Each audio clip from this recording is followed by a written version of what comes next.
Thank you for joining us on another episode of Latter Gay Stories podcast. I'm your host, Kyle Ashworth. Today's podcast episode features parents of an LGBT child, a lesbian daughter. Episode number 95, Kelsey Jones. We just interviewed her. If you want to catch Kelsey's story, you can listen to that on the previous version, which was also an audio and visual episode where we video recorded and also created a podcast episode of Kelsey and her partner, Mikkel. We today are visiting with Kelsey's parents, Aaron and Marie Jones, as we discuss the topics surrounding growing up as parents, growing up in the church as an LGBT daughter with Kelsey's story, and the parents' reaction to her experience in coming out and their experience as parents of an LGBT daughter in the LDS church. The Latter Gay Stories podcast is made possible through generous donations through viewers and by viewers just like you. If you feel compelled to help us continue the mission of the Latter Gay Stories podcast, we invite you to donate. There are two simple and easy ways to donate to the podcast. First, by visiting our website at lattergaystories.org and making a donation by clicking on the Donate tab. You also are able to send us a text donation by texting the word STORIES, STORIES, to 77948. Your donation helps us to build stronger bridges between the LDS and LGBT community through stories just like this. Without further ado, we'd like to welcome the Joneses to the podcast today. Thank you.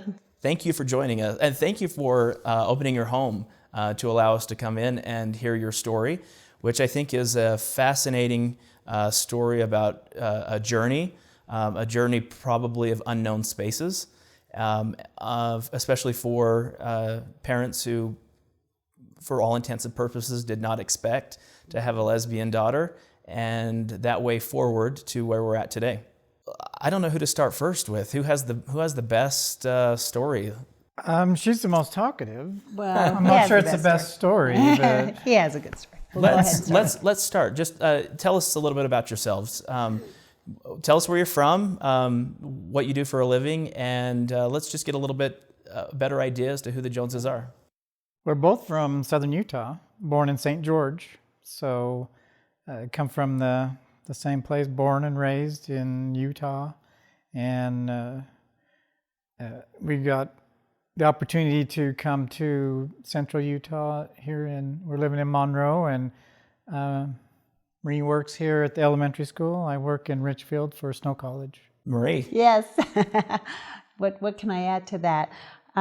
We both come from pioneer stock. We've got generations in the church and have always had very strong testimonies, always been extremely active. At least I have. Aaron went through a period as a teenager, but went on a mission later, and we met and were married in the St. George Temple, and pretty much had a traditional Mormon family. 4 kids, Yeah. 2 girls and 2 boys. Tell us about your church service. What callings have you served under? What experience do you have in the church? For me, I've been primary president, young women's president, Relief Society president, and then counselors in each of those auxiliaries. That's where I've spent most of my time, is in those 3. Right now I'm in the Relief Society presidency, and Aaron has had many callings, young men You mostly. left out the nursery. We served together in the nursery. Those were good days. Often coveted callings yes. in the nursery. Eating That's marshmallows with the little guys. On Fast Sunday. And I think I've had most priesthood callings that are available in the church. I've been in primary. I've been an elders quorum counselor, president, young men's president, counselor in young men's. Was on the high council for the stake, served as a bishop for just about 5 years. So I've been in just about everything as far as the callings go for men. So both still active in the church. let's talk a little bit about, we can just jump straight in to the day Kelsey came out. Yes. I'm sure you remember that day. Yes, Yeah. we've talked about it. In fact, we talked about it just today with her because she was here visiting with her kids in McKell.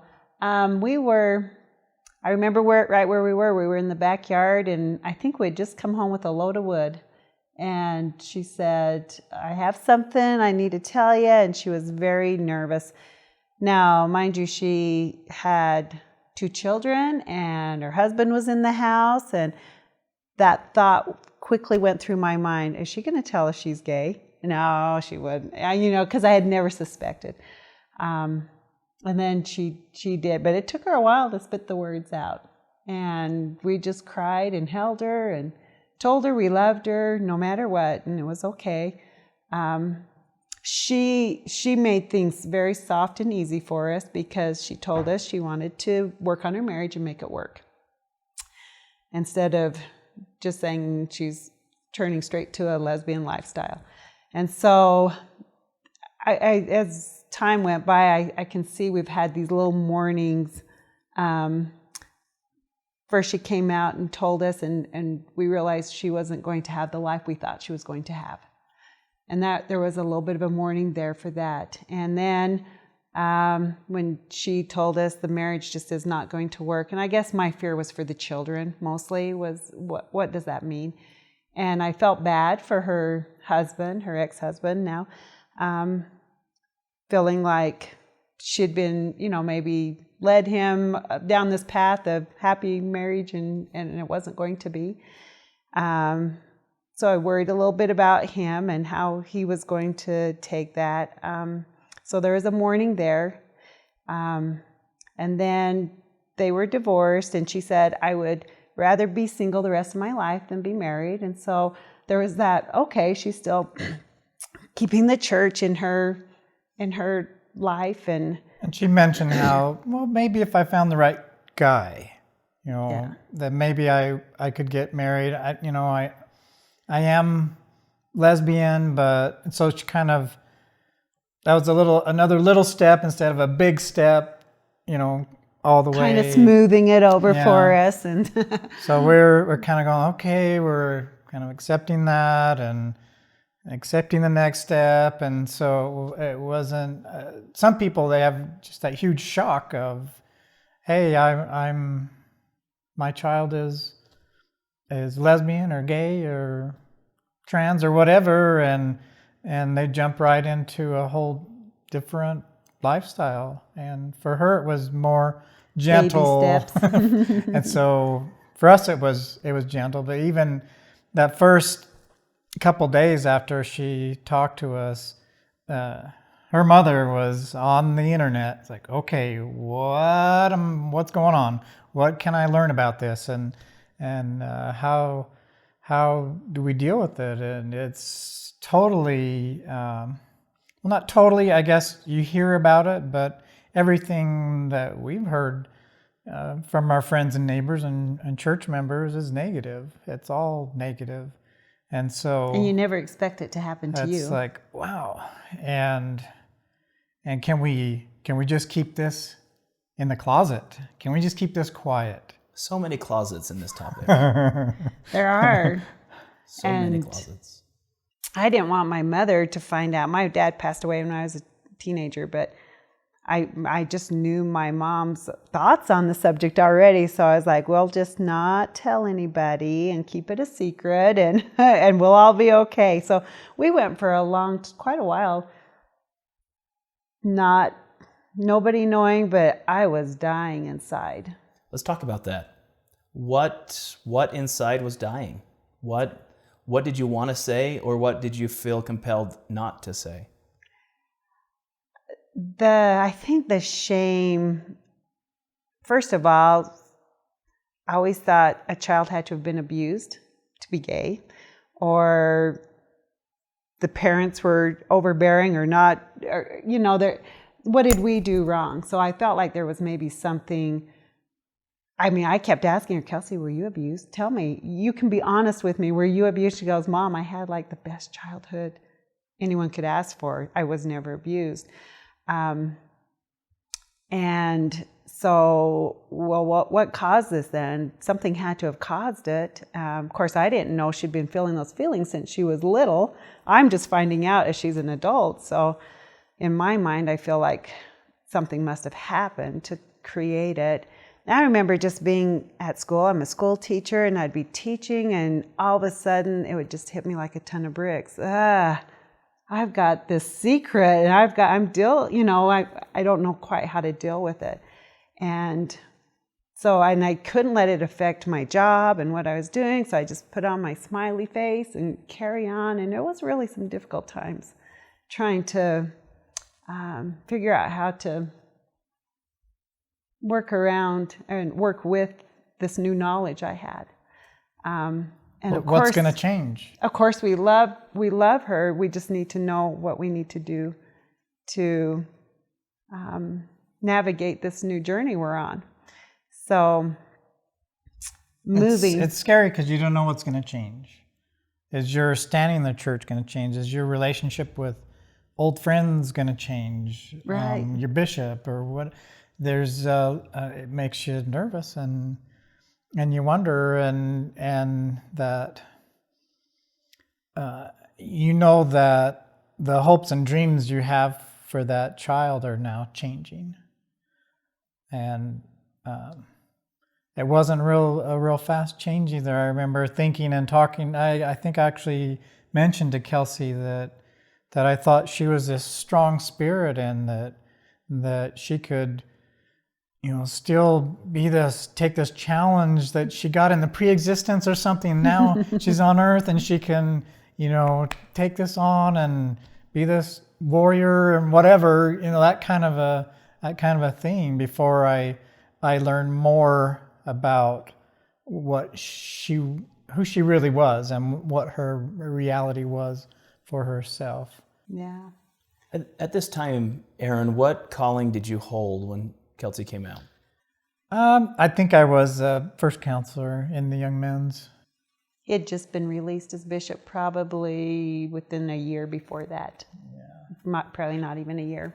So how did your religious brain, your religious hat, take in the news? What was it? How was it processing as you're entrenched in callings in the church, especially in leadership callings, just left as a bishop? And maybe a follow-up question or a question in addition to that is, had you had experience with someone else coming out or understanding same-sex attraction or homosexuality as a bishop? So was there anything there to prepare you for that? Or did you go in blind saying, look, stake president, bishop, other people, I need some help. I need to start processing this. Yeah, I actually did not have really any experience as far as a bishop goes with the gender LGBTQ kind of issues at all. I thought that there was a young man that was probably gay, but it never came up, nothing ever happened, and there was no conversation there. So it wasn't something that I had an opportunity to deal with as a bishop. And I guess that as far as it was really kind of confusing initially because I like to reconcile things and make them fit and analyze them. And I kept running into there's talk of doctrine and my daughter's talking about being born this way. And we're told that it's a choice, that she's turned into this person somehow and wants to be this way. And so the church's message and messages over the years were really kind of banging around in my head and making it really difficult to really figure out how it all fits together. We love for things to be black and white, and there's a law, and we keep that law, and then we're blessed. And there's a law, we don't keep that law, then we're not blessed. So we need to learn what the law is, keep the law, live the commandments, and there's safety and there's peace. And so now now my mind's in a little turmoil and not finding a lot of peace. The church is not offering answers. I eventually went to my bishop. I told my bishop, my daughter, he knew my daughter, knows my daughter, and he said it must be hard, that kind of thing, but no real answers. And eventually we both went in to talk to the stake president about something else and told him that our daughter was gay. And he was very surprised. He was a school teacher in high school, and he knew my daughter and was surprised. And but again, they don't have much to offer to members of the church of, well, this will help, or I don't even know, was the church website out when? I don't think so. There might have been the first website before Mormon and gay. Mormons and gays or something. There might have been that site out, I think. And that actually gave me hope, because there was a story of a young man that was gay, that was making it work to stay in the church. So it kind of gave me almost a false hope that, this can work, and it can, but I think the percentage is very, very low. But to me, that was helpful at the time. Now I think I would see that same little video and almost be sad that they even have that on there, because it's not realistic. So you are first reaching out to your church community. You spoke with the bishop, spoke with the stake president. Not a lot of answers, not a lot of resources. Likely, which your story reflects many others that we've had on the podcast. Just have faith, continue to do exactly what you're supposed to do, attend church services, pray, and all will work out in the end. Just have faith. Pretty much. And like I said, my first inclination was, hang in there, Kelsey. You're this wonderful, valiant daughter of God, and be tough and just keep the commandments. And that was at that same point where she's saying, well, if I find the right gentleman, maybe I can make this work. She hadn't really gone all the way and said, you know what, I'm lesbian, and that's just who I am. So I felt like I was kind of trying to make some steps, but I was having a hard time letting go of what the church teaches and what that the gospel has there for keeping commandments, eternal life. And at the same time, realizing that your church leaders weren't well prepared with resources and education to help you you're the father of a lesbian daughter, but more micro or down to the grassroots level, you're a member of the church, and you also are seeking that understanding and guidance as well. You mentioned earlier that Marie was searching everything. What resource did you? So if you weren't fully connecting and receiving that guidance from the church, where else were you finding resources as newly found out parents of a lesbian daughter? Where did you go? I don't even remember how I came across it, because it wasn't out there easy to find at the time. I think it is now. But I'll Walk With You is a website, and it had stories of parents with gay kids. And that was such a help to me to go, okay, I'm not alone. And those are the same feelings I've had.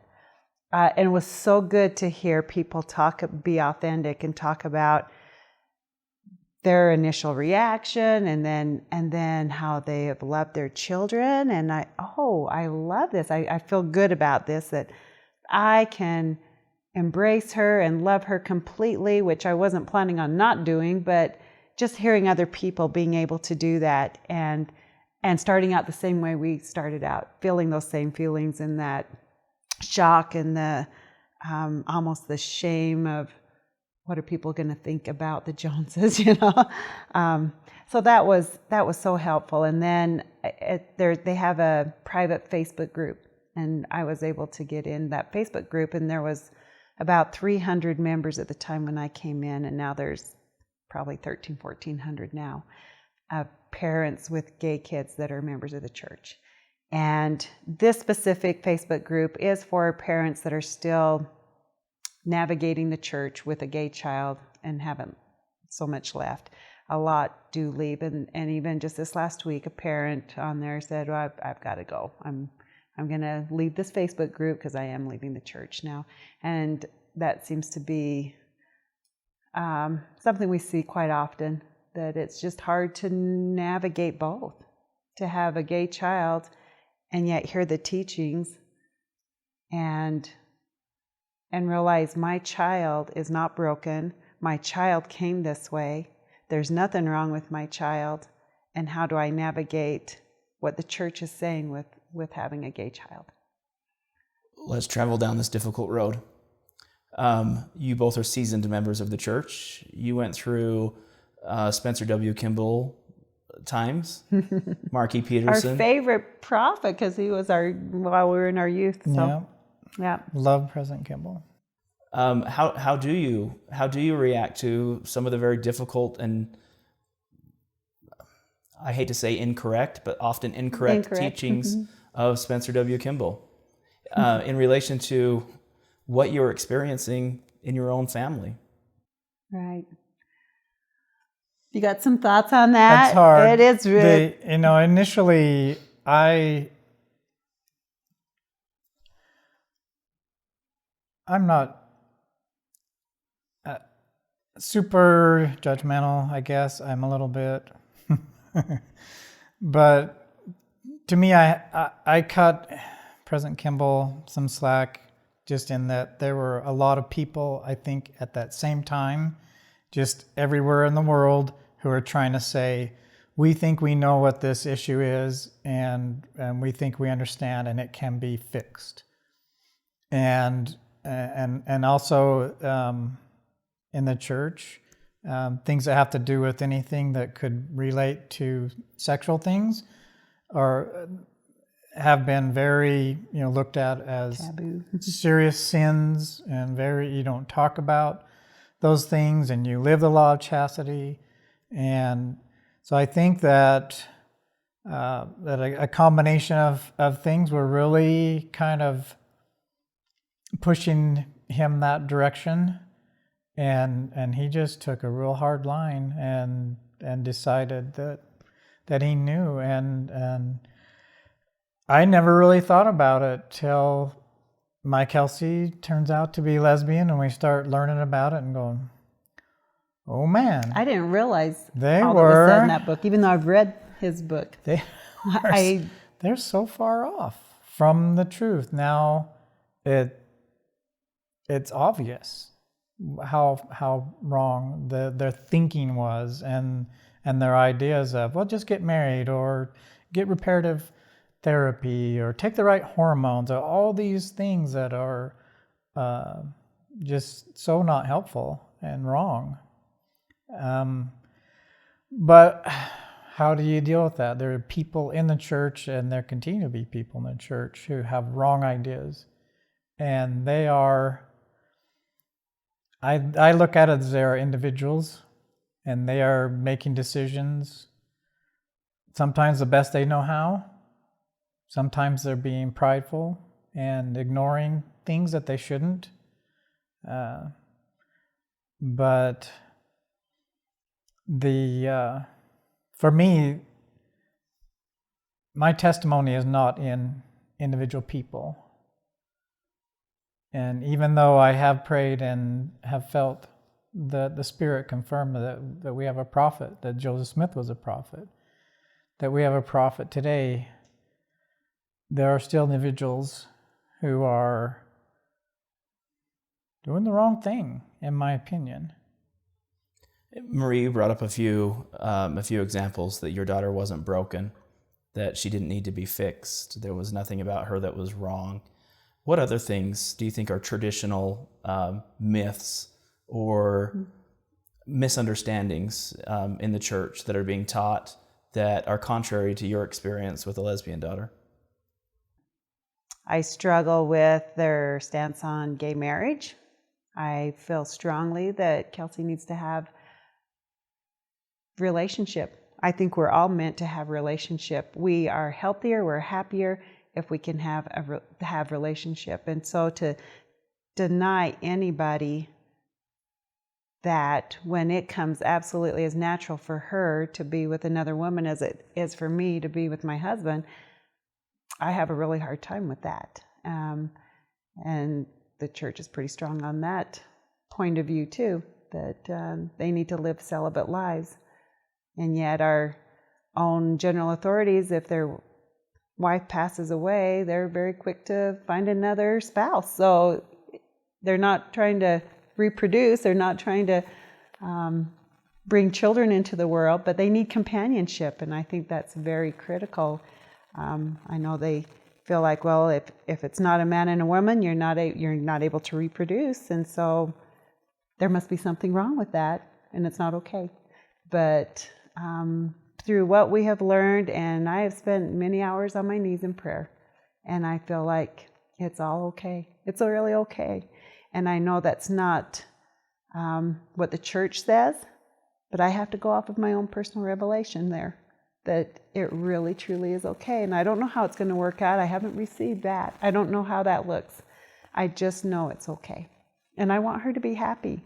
I can see she's so much happier now, that she's able to be authentic and be with who she wants to be with. And we absolutely adore her partner and her partner's children, our grandkids, and we just feel very strongly that she's right where she needs to be, and there's nothing wrong with that.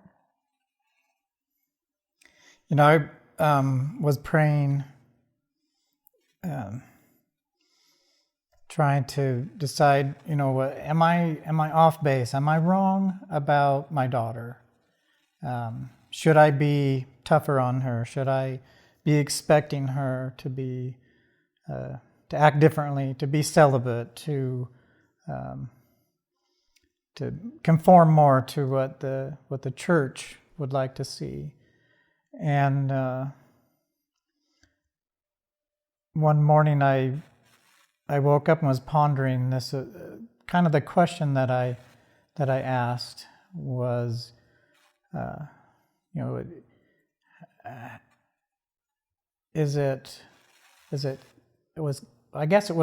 was Kelsey really sent this way? Is this really, she was born that way? Is that really correct? She's a lesbian, born lesbian. And the Spirit prompted me to recall back when I gave my wife a priesthood blessing before the birth of Kelsey. And that was a tradition that we started with our oldest. Kelsey was our second born. And C-section, so we knew the day. Yeah, we knew when we needed to have a blessing. We went to my father's home. We had a priesthood blessing. I gave her a priesthood blessing. And during that blessing had a very strong, powerful spiritual experience. And I actually felt Kelsey's spirit there and had a wonderful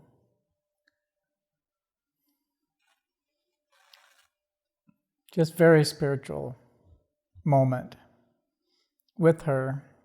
I could feel the power of her spirit. She was so bright and so alive and wonderful.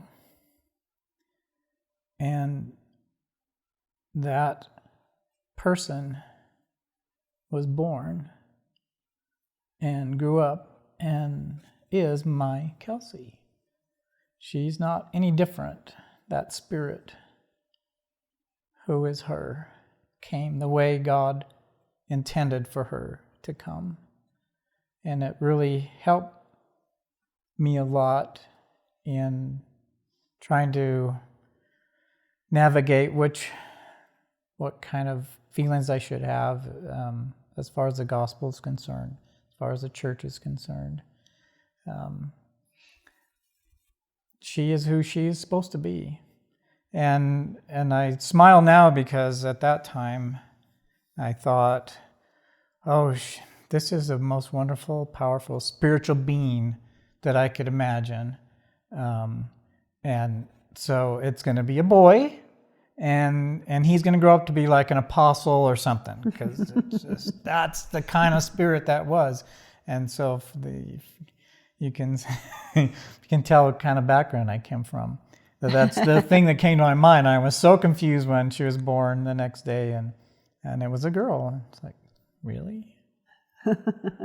That's funny. Are you sure you're not pregnant with twins? Yeah, where's the other one? Where's the one? Yeah. But she's always been very strong and so loving and the peacemaker, and was always the first to jump in and help. And she was always a leader in young women's and loved going to girls' camp and being in charge of and helping, and Hardworking. she is such a hard worker. So that is true. It's just her personality, and she is who she's supposed to be. So yeah, that was an interesting time, because everybody in that room when he gave that blessing felt her spirit. It was so strong and so amazing. So we reflect on that often. She is exactly who she's supposed to be, and we're enjoying this new journey we're on with her because she's teaching us. So let's talk about that new journey. What does your family dynamic look like now? Obviously, you have a Mikkel. Yes. And you have a different set of grandchildren. But how are the other siblings coping or understanding or making this transition? What is different between the relationship you had with Kelsey before and after the coming out experience? Our kids have always been really pretty close. And so I remember when Kelsey just said, I have got to tell my siblings. And I was still in this, let's just hold off a little bit longer, when she was ready to just start transitioning and change. And I wasn't quite there yet, but she was moving fast. She started moving fast once. Like 3 months later, and all of a sudden when she was divorced, it was like, okay, we were a little slower than her. But she told her siblings, and they were very loving and very great. Danielle is our oldest, and the first year we went to affirmation, she wanted to come with us. So she wanted to learn. She wanted to get whatever knowledge she could get to help her understand her sister. And Kelsey's our second born. And you throw affirmation out there. Yeah, like, affirmation was another, what affirmation? Such an amazing help. What happened was Kelsey at this point was starting to step away from the church and didn't really want anything to do with the church. So she had heard about affirmation, but realized it was something to do with LDS too. So she was, I think, a little offish about that.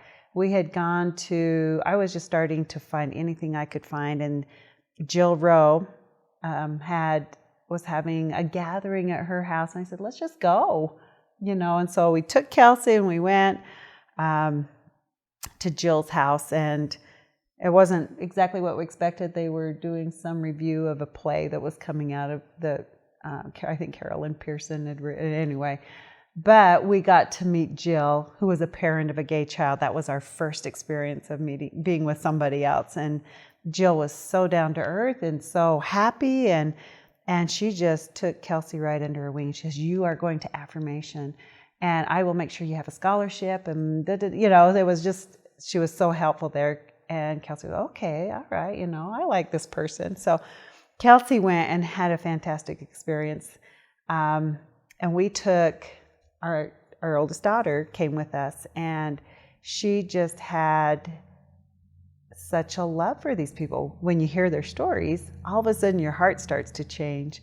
And she knew her sister's story, but she also knew her sister as their little, bratty teenager sister that had always annoyed her or whatever. So it was really good for her to hear other people's stories. And of course, she loves Kelsey, and it's just different when it's your sister.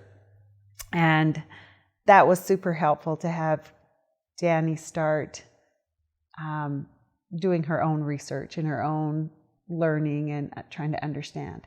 And she's come to Affirmation every year since with us. And several friends that she has keeps in the touch best with. gay guy friends ever, and her husband's totally okay with it.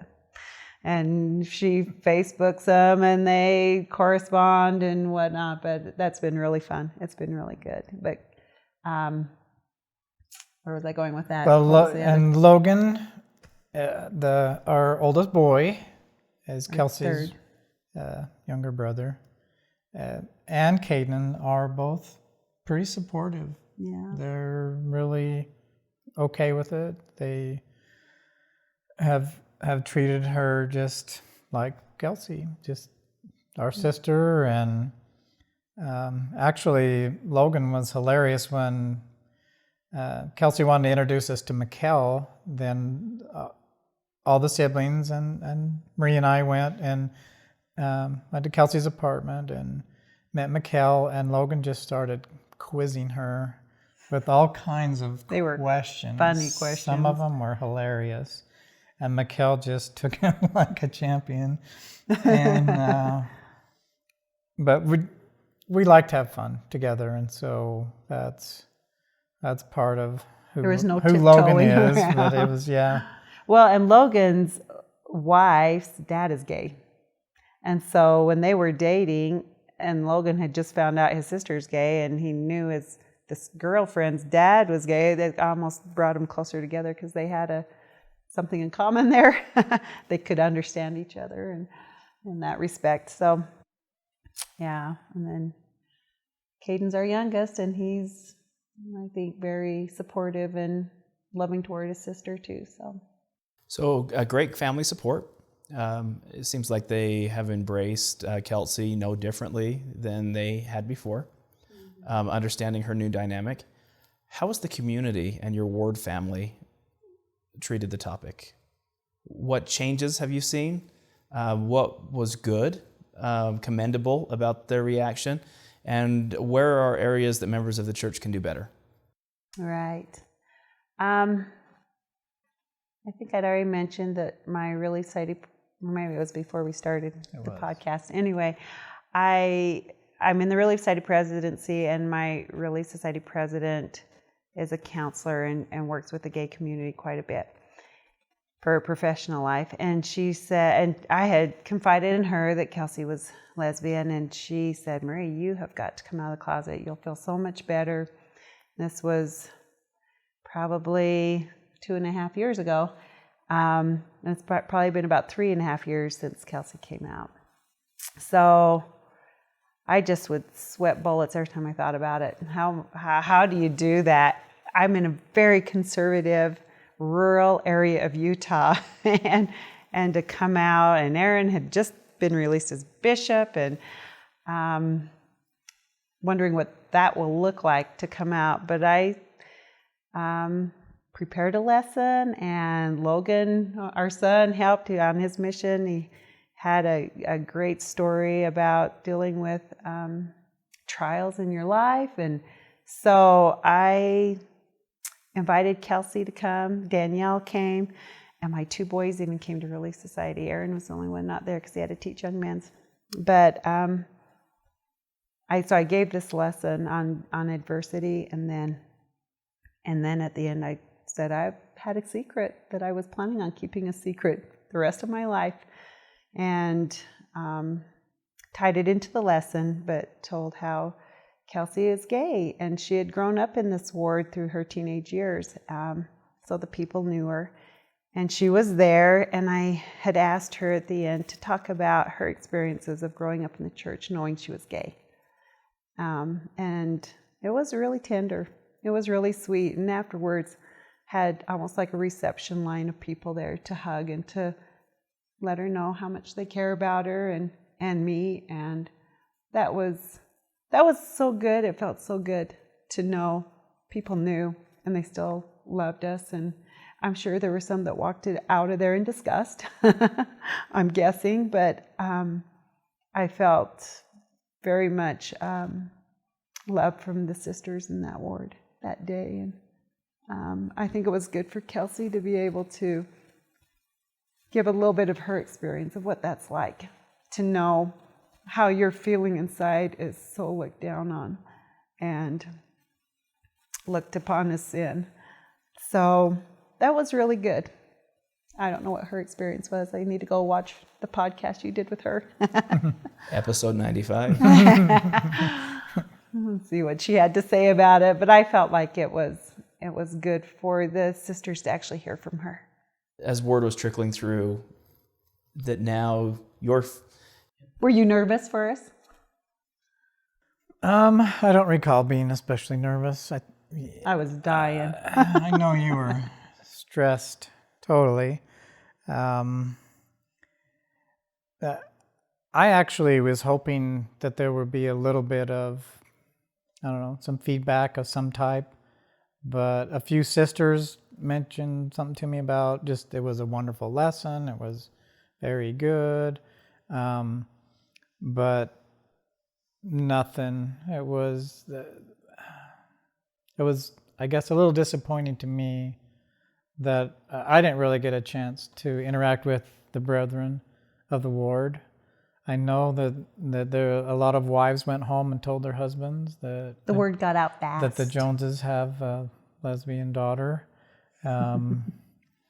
But, every once in a while after that, I would I was in Young Men, so it'd usually be in Young Men's, I would say something, mention that I have a lesbian daughter, and talk something about that, about not shaming or something, and people just didn't act surprised, and just okay, and I've apparently not said anything that they felt has been against the church doctrine, because no one's got after me. They haven't kicked me out of the church or anything. So actually, I wouldn't mind talking more about it, but it seems to me like it's just a very hush-hush thing, as the members of the church don't want to talk about it. They don't understand, and talking to our siblings, there are some that are pretty open to converse about it, and others are just like, change the subject. Why does that dynamic exist? What is it that's within Mormonism that says this topic must be treated as closed and off limits as possible? That's a good question. I think it's because there is what is considered Mormon doctrine, and it says that it's not okay, basically. Just that attraction to the opposite gender or transgender, anything to do with gender, it's really tough, because the church is very, such a hard line. very genderized. They want men to be the male and stand up and work and provide and protect, and women to nurture and to teach and to love. And it's very black and white if we stay on those two paths. And so it's really a tough topic if we start to wander off of those chosen paths. I think there's fear too, because what if the church is really wrong on this subject?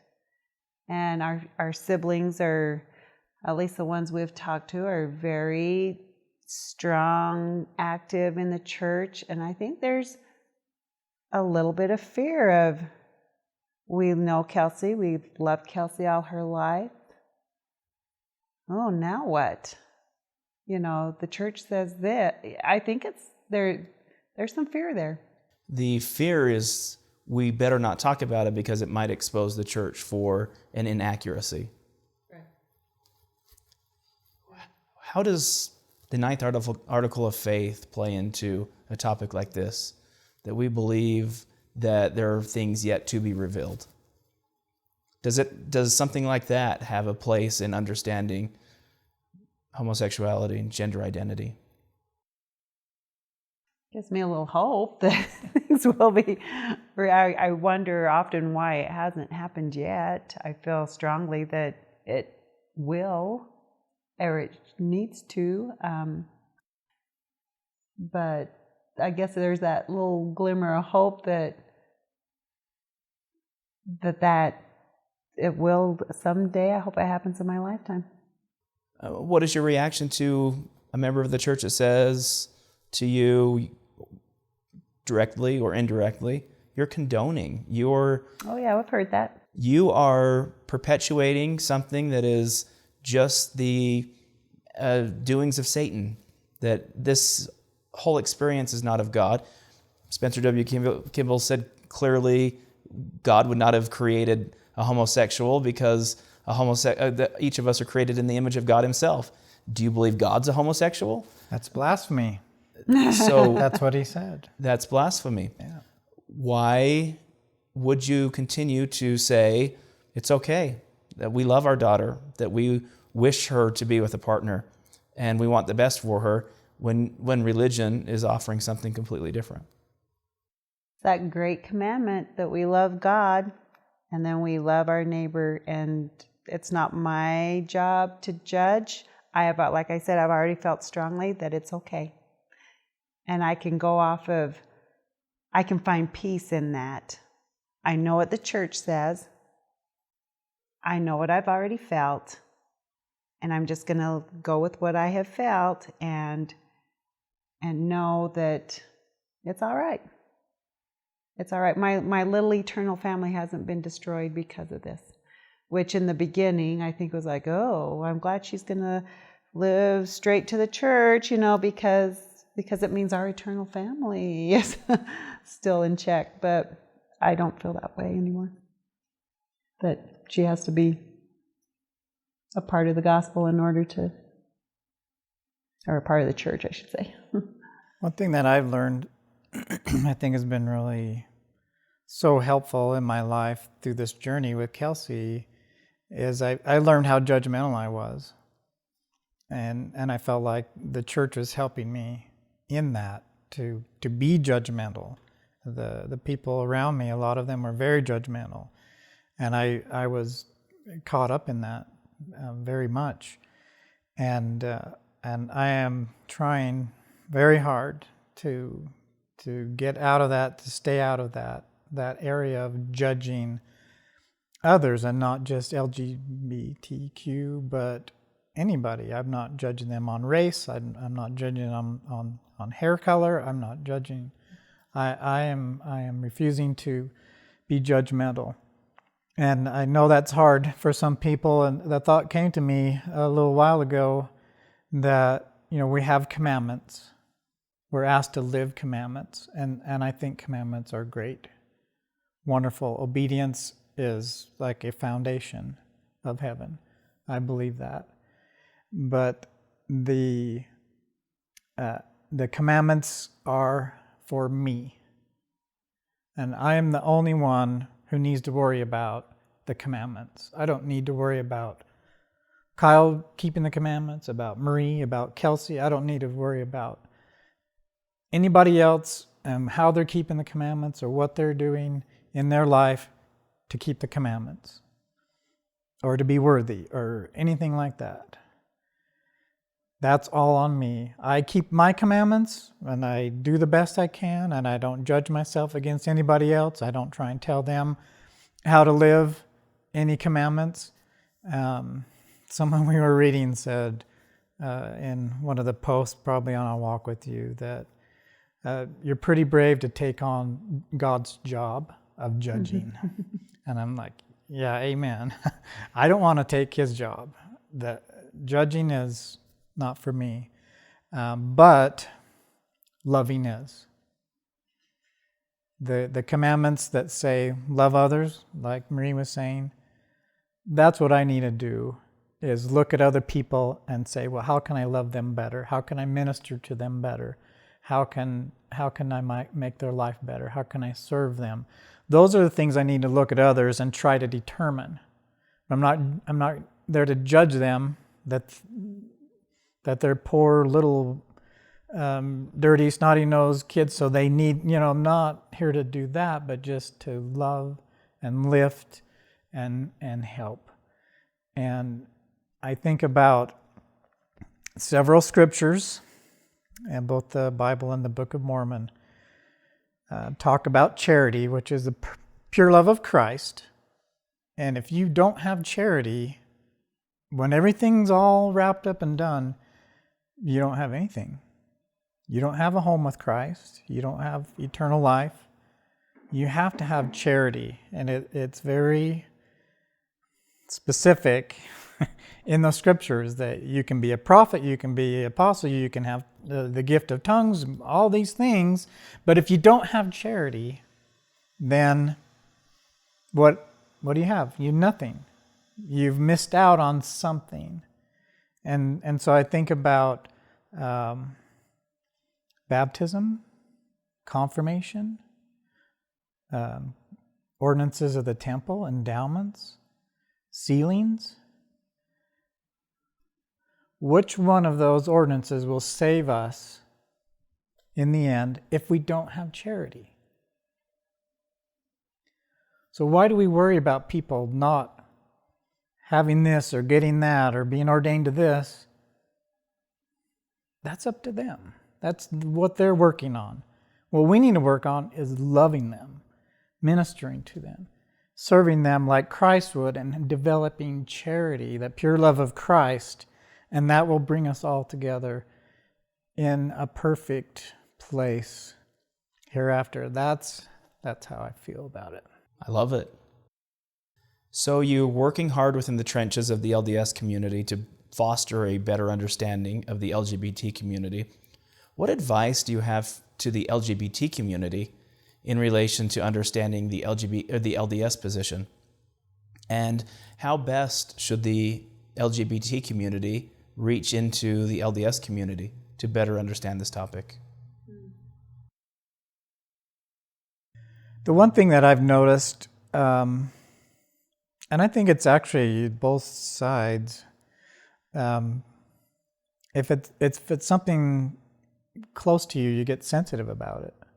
And I think the LGBTQ community is very sensitive of things, especially if they used to be members of the church, and the church says something, anything that's close to issues along those lines, they get very sensitive, and they're, what are you talking about? And they overanalyze it and do different things and get really upset. And from my perspective, sometimes it's just being too sensitive. Let's relax a little bit. Let's kind of take a breath and try and see if there's a positive way that we can look at what's being said and what's going on. That's the biggest thing that I've noticed. Try looking at it from their perspective, because I feel like that's what on my journey I've been trying to do is I'm going to try and walk in your shoes. I can't actually know what it feels like to be gay. I can't, I will never understand that, but I'm going to try and see things from your perspective. And it has helped to soften my heart toward the whole gay community. They are people just trying to do the best they can with what they have, just like I'm trying to do the best I can with what I have. And I think if we can try to reach out and see things from each other's perspective a little bit better, that will help to build some of those bridges. It is easy to get easily offended, and I can understand why they are easily offended, because there are some things happening and being said that are truly offensive, and coming from somebody who doesn't know what they're experiencing or what they've experienced all their life. As I've talked to Kelsey and understood the shame she experienced just knowing her feelings and how the church feels about that. I'm really grateful in our home we never bashed gays.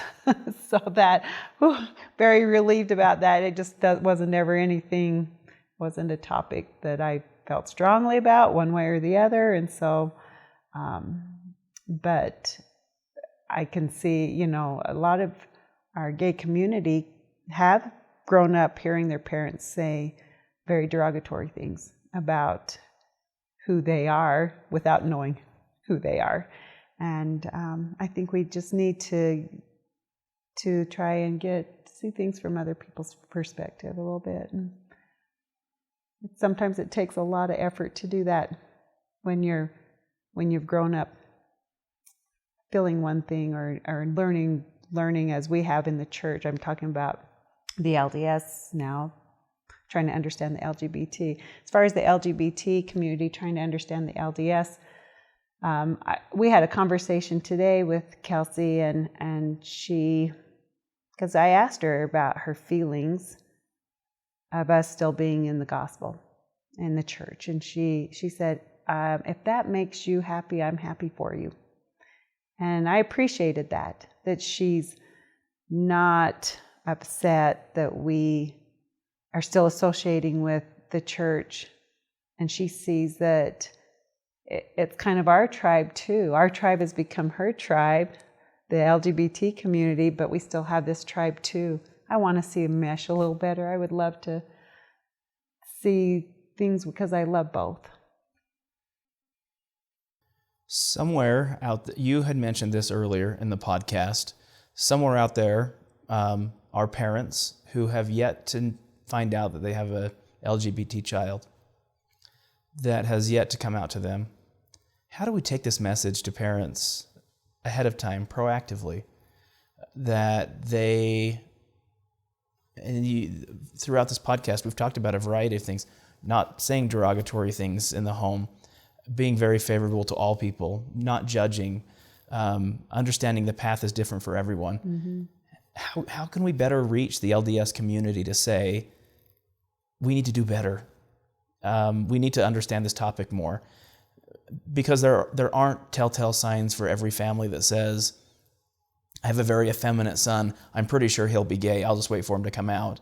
Right. For those who were like the Joneses that were surprised 6 years after their daughter's marriage, right, that their daughter had come out. How do we reach those people? Right. Wow, I would love to see more talk about it in our churches, in state conference. I worry about general conference a little bit, because they do talk about it, but they haven't shed a positive light on it. But I do think, I hear of Fifth Sunday meetings being dedicated to that. Ours has yet to do that here in this area. It's hard to know if I should push something like that, because they probably see Marie as getting up on her soapbox again and trying to preach. But I would love for our leaders to want to do it, to take that talk that Elder Ballard had at BYU and say, we do need to do better. What can we do? How can we open up this for a conversation that needs to be talked about, and give the members an opportunity to learn that there's a better way to think and to love and to handle difficult, not even difficult, but just the LGBT community. We just don't have experience. We have not been given experience in that at all. So it was, and yet so many people are experiencing that. Like I said, I thought I was all alone. I knew there were others out there, had no clue who they were. Everybody's in the closet, nobody's talking about it. And I couldn't do that. It was eating at me until I would sometimes just be absolutely sick, physically sick. We can't do that. We've got to be able to talk about it, and we've got to be able to learn from our LGBT community. I feel like they are the ones that can soften hearts. It's when we went to affirmation and heard their stories, and all of a sudden you want to reach out and you want to just wrap your arms around them and love them, because you realize how difficult being in the closet has been, and how difficult sometimes things that are said in church have made their lives and made them feel so much shame. And we need to stop. We need to stop. How can we get people to see it being better out than staying in the closet?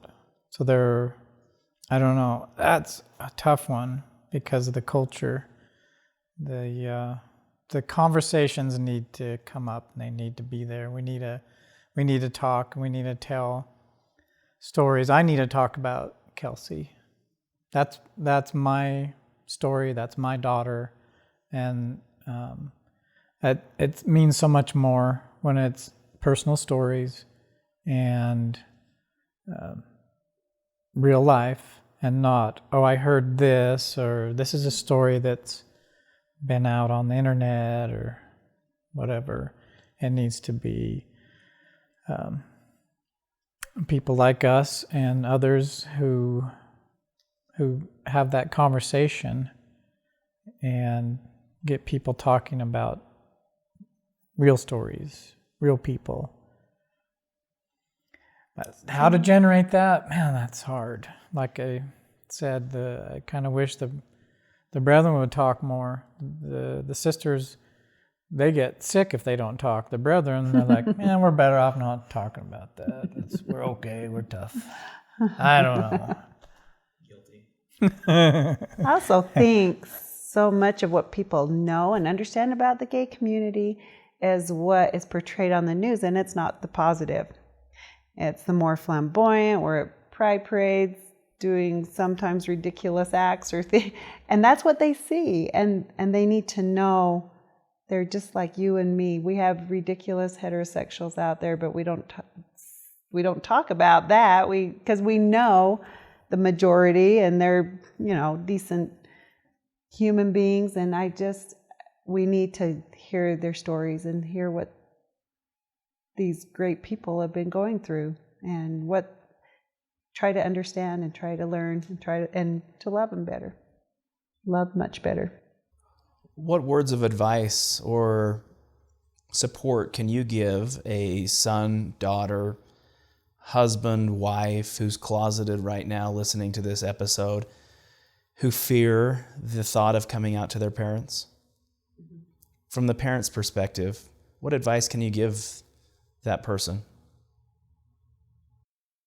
Be ready to love without questioning. Just for the parents or the child? For the parents. Is that what you're saying? For the child. Oh, for the child, sorry.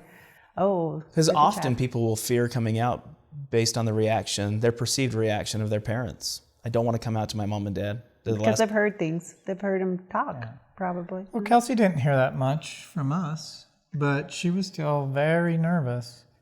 In fact, an interesting thing about that conversation, we were out back by the woodpile, finishing up unloading the firewood, and in the dirt, as she was talking, she was dragging her foot in the dirt, and by the time she got done talking to us, she had made a circle around herself, which to me was kind of symbolic. I thought she felt very lonely and isolated, even though she was coming out to her parents. I think she was pretty nervous, pretty scared, and we take that as we should have done better, because there should have not been no fear for her to tell us, even though that was a hard, deep secret. Before she even got married, I don't know that things would have changed. because I didn't know then what I know now. And I probably would have said, you can do this, you can get married, knowing what I know now, I would never, ever want to do that to her. Our situation was we loved her. We did not reject her. When she came out, we loved her. We told her we loved her. We hugged her and told her to stay. And there was no pushing away. And most of the LDS stories that I've read and heard about, the parents have been fairly loving and accepting and maybe confused, but not a lot of them reject. There are some kids that get rejected, that's true.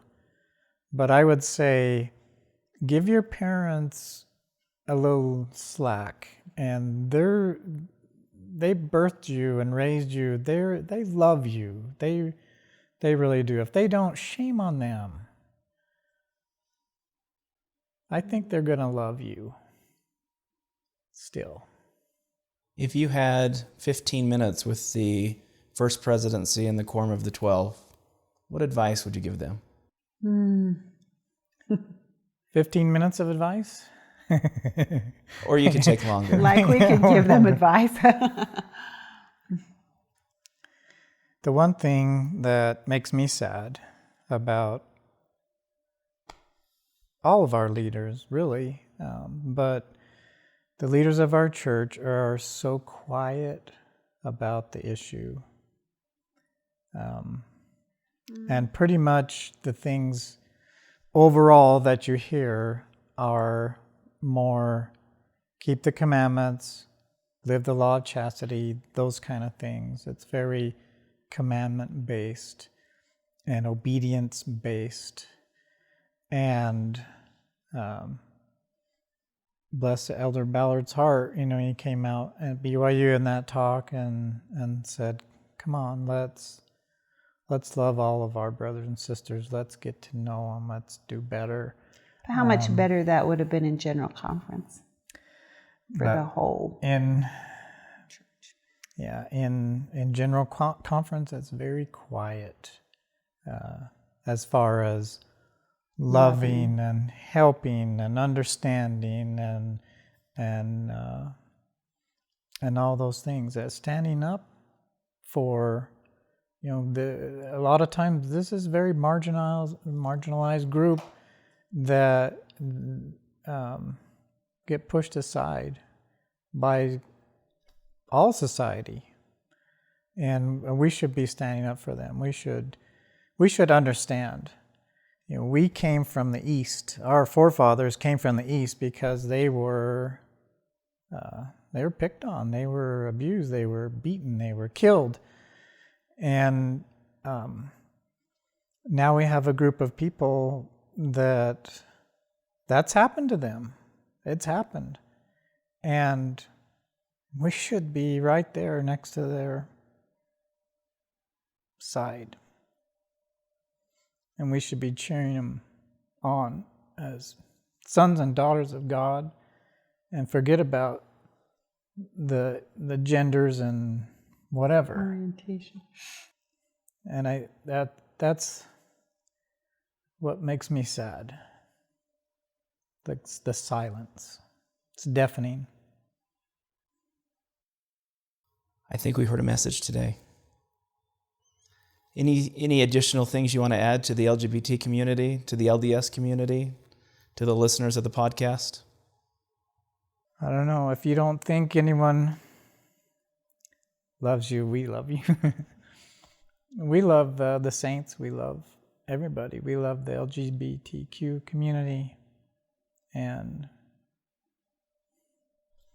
hope you feel open arms from us. And I'm sure we'll see you at another affirmation event. Mm-hmm. Planning on it. You continue to walk with everyone. Maybe at a few pride parades. We'll be there. Yeah. Yeah. We appreciate Kelsey for the journey and for what she's taught us, because we have learned, we have changed as parents and people, and I love her for that. But we wouldn't have been able to do it without having her. Thank you. Thank you for your love, and thank you for allowing us the opportunity to understand your story better, to see the journey that the Joneses have taken to better understand the communities, the LGBT community and the LDS community, and making inroads into both to make this a better opportunity for everyone. Again, thank you for opening your home to the podcast and sharing a vulnerable part of your story. I appreciate it, and I'm confident that people out there listening today will gain a better understanding of what to do better. And maybe in a very simple way, understand that charge from Elder Ballard to do better. And I think you hit the nail on the head where you said, when we know better, when we get to know people who are directly impacted by this topic, we do better. And we feel compelled to understand them and compelled to give them every opportunity that they deserve. So again, thank you. Thank you. This has been another episode of Latter-day Stories podcast. If you feel like you want to comment or add some additional information to this story, or ask the Joneses a question of your own, feel free to message us directly through one of our social media platforms, or if you're watching this on a video version, comment below and we will follow along in the discussion. Throughout the podcast, we talked about a few different options and opportunities for people to find and better understand more information surrounding the LGBT experience. Some of those were I'll Walk With You, affirmation, and even the question about where church leaders can turn to better understand how to hold Fifth Sunday firesides, LGBT discussions, or even a lesson within a Relief Society, Elders Quorum, or Sunday school class. We have links to affirmation, I'll Walk With You, and other available groups below wherever you find this podcast posted, or available on our website at lattergaystories.org. If you are a church leader and wondering how you can better understand the LGBT experience within your ward or branch, I invite you to visit our website at lattergaystories.org. If you click on the resource tab, there's a section there designed specifically for you. There's a church leader section and also a family section where we have developed a Fifth Sunday lesson made specifically for your LDS Sunday school, bishopric meeting, ward council, Relief Society meeting, or auxiliary meeting through young men's or young women's. The Church Leader Guide features very candid and easy to follow lesson plans using LDS-approved scriptures through LDS.org and videos produced through the Mormon channel and the Mormon and Gay website at mormonandgay.lds.org. That lesson plan is available for free download by going to the Latter-day Stories website at lattergaystories.org, clicking on the Resource tab, and downloading that directly. Because the church is focused on a more home-centered church, there's also a home and family guide available for families. It's a guide designed similarly to the church guide, except it provides for a kitchen table discussion, helping families to better understand the LGBT experience. We invite you to download those. In addition to those two manuals, there are a variety of other resources available for you to better become educated regarding the topic of homosexuality, especially as it applies within a family setting, and loving better, as we discussed in today's podcast episode. Again, we'd like to thank you for joining us on this edition and episode of Latter-day Stories podcast, where we try to focus on the intersection of sexuality and reality as it applies to each of us today. And at that intersection, we hope that you have the opportunity to continue becoming a better person, more authentic and more honest. So, in effect, that you have the opportunity to continue writing your latter-day story.